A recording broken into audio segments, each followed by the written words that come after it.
use of a sunny day out there and get out and do plenty. Right, just some outline for the day ahead. We're going to drive for a little over 60 minutes and we'll have our first break. I've got water and granola muesli bars to distribute, so there's no need to be purchasing those sorts of things. And of course that first stop's going to culminate making use of bathroom facilities. We are one of, if not the first guided tour taking place down at the Waitomi Caves this morning, so our guide will be ready for us just on 9 AM. The duration of that tour is normally about 50 minutes, 45-50 minutes. There'll be scope again before and after the tour for bathrooms and gift shopping, and then it'll be time for us to head on, continuing our travels into the central North Island down to Rotorua. And Rotorua, the feature of the day is going to be spent at one of the geothermal parks known as Puia. Again, that one's a guided experience, about minimum 90 minutes. Sometimes they go a bit longer, which is always nice if they do. And again, a scope for checking out New Zealand gifts and things that are unique to the Rotorua region. And then all things being equal, we will be back up here in Auckland City somewhere in the vicinity of 6:30 to 7 o'clock tonight. So trust that does work with your travel plans. Nobody's jetting out, trying to get out to the airport before then. And of course we've got a couple of our New Yorkers there sitting in the back with all their luggage. They're opting to stay in Rotorua this evening. So yeah, look, when the weather's good, and the weekend just been was really, you know, the seasonal time of the year is autumn or fall, and it's quite common for it to be very calm and benign, not a lot of winds, as opposed to, for example, springtime. Springtime can be very veritable. So it would seem today is going to be exactly these autumn-like conditions. Not a breath of breeze as we make our way southbound out of Auckland into the neighbouring region of the Waikato. It's quite probable that we're going to drive into some lovely low-lying cloudy mist that's going to be sitting in a valley. So anyway, for those of you that have been in Auckland over the weekend, very it's been a pleasant time, I hope, for you in regards to the weather, getting out and about. So look, Auckland sits on two harbours. The main harbour is the waterfront town of the city. Visually, you've got an island straight in front. That's the youngest of our volcanoes. It's a volcanic island, Rangitoto, and then further out there's another one called Waiheke Island, and very popular in the weekend. Even Aucklanders like to go out there and sip our wine. Many beautiful vineyards. So that's just an example. In boating, we've got very high boat ownership rates anywhere in the world, and recreational fishing, and it's just a magnet for happiness being beside that water. Assuming that you've probably all flown into Auckland at some stage, that's our second harbour over on the western side, the Manukau Harbour. So much of the western side, not just here in Auckland, but throughout the western side, is that of black sand, black iron ore sand. Different ambience as our typical weather patterns come across the Tasman Ocean from Australia provide larger swells, whereas the eastern side generally gets a bit more sun, a bit more sheltered. So we're very fortunate here in Auckland. You're only talking at the most narrowest point, the skinniest part of the land, 4 miles, 7 kilometres that separates coast to coast. As most Aucklanders live out in the suburbs, you're never too far away from the water.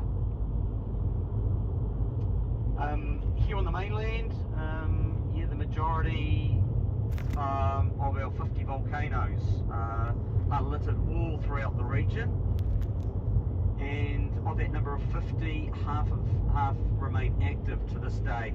But truly, when we think of volcanic geothermal energy, we think of where we're heading today, Rotorua, which is right in the middle of an active zone, and with a timeline of so many eruptions, that's evidence of that.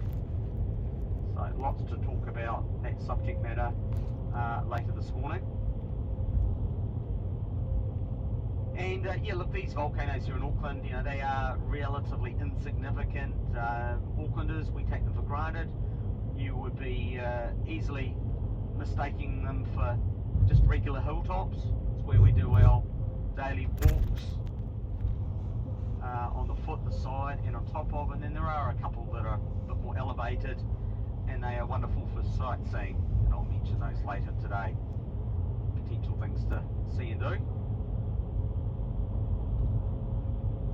So yeah, when the weather's half decent, Auckland really is a neat place. Just lastly, Auckland, New Zealand, and its people. The first peoples to arrive to the lands of New Zealand were the Maori, about 1,000 years ago. No written artifacts were originally recorded, were written, and so best interpretation of rock art would put a circle around the year 1050. And the Maori, yeah, they came from the North Pacifica region of the world, and come the first small migration did a notable further larger one follow, and then others as well, until the Maori dispersed far and wide, creating tribal communities throughout the lands, and the majority would have been beside the ocean, as we're so coastal. Putting life back to basics, you would have for being able to move about using the water and as a means of food. However, yeah, we're going to be well away from the ocean. We're going to be landlocked, but I do promise you water. That's going to be in the form of lakes and rivers. So the Maori, they exclusively lived here for the first 700 years, and then they were eventually joined by the British come the year of 1770. Captain James Cook, he left Mother England behind a year prior, 1769.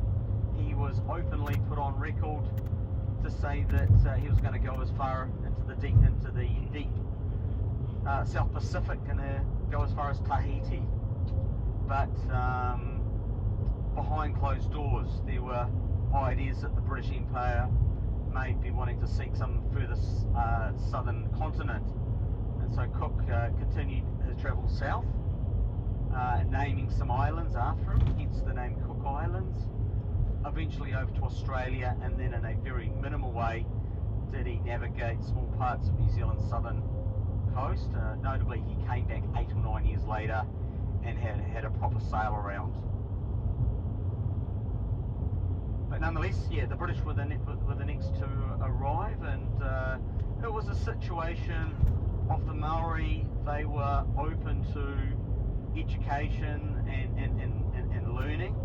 The British were happy to impart their modern farming practices, agriculture. Until then, New Zealand was lands full of dense native bush forest area, and so the British, they did clear some of these lands in a small way. They introduced their farming animals. Mistakenly, they brought with them pests, predators, and disease. But anyway, the Maori, you know, they were willing to learn. Until then, hunters and gatherers of the land, and nothing changed for the next 200 or so years. New Zealand remained a bicultural society, the Maori and the British, and it worked out pretty well for the most part. Specifically here in Auckland, the 1960s, factories were built, constructed throughout that decade as the city got serious about manufacturing for the first time. However, not enough workers. A lot of younger people made their way to the excitement of the alluring lights, bright lights of Auckland. the first time a different type of work than fruit and veg, horticulture, agriculture, animals, and many gold rushes in our history. So yeah, the young people came here, but still we needed more workers, and so that guaranteed work invitation was sent up to the South Pacific neighbouring nations of Samoa and Tonga. So to this day we've got 3 generations of those South Pacifica nationalities, proudly identifying as Aucklanders, as New Zealanders, but not forgetting their roots. So and in the 1990s Auckland became far more diversified for the need of all sorts of workers. So yeah, people that were able to apply for work was really encouraged. Didn't matter where you came from, so long as you had deemed to be a fit and proper person. You weren't really a criminal per se. So temporary work visas were fairly easy to come by, and then permanent residency (PR) was encouraged years on. And so that diversification starts in Auckland, and it takes time for all sorts of international different peoples to make their way to other parts of New Zealand. So today 1/3 of New Zealand's entire population lives in the city of Auckland. It's the same population as that of the entire South Island. So New Zealand's entire population is about 5.2 million, 1.7, 1.8 mil makes up this area up here.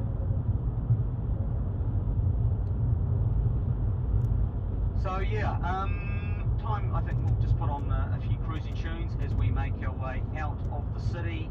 In about 10 or so minutes, 10-12 minutes, we're going to be heading over the top of a hill range, and we're going to dip down into the Waikato region. That's going to be a good chunk of our drive today, and highly probable there's going to be some beautiful low-lying mist and cloud, and when the sun comes up we'll visually see how green the lands are, and the main theme of farming down there is the dairy cows. We'll have a chat about that when it's all visual after our cup of tea. Alrighty ho, thanks everybody for ready to go this morning.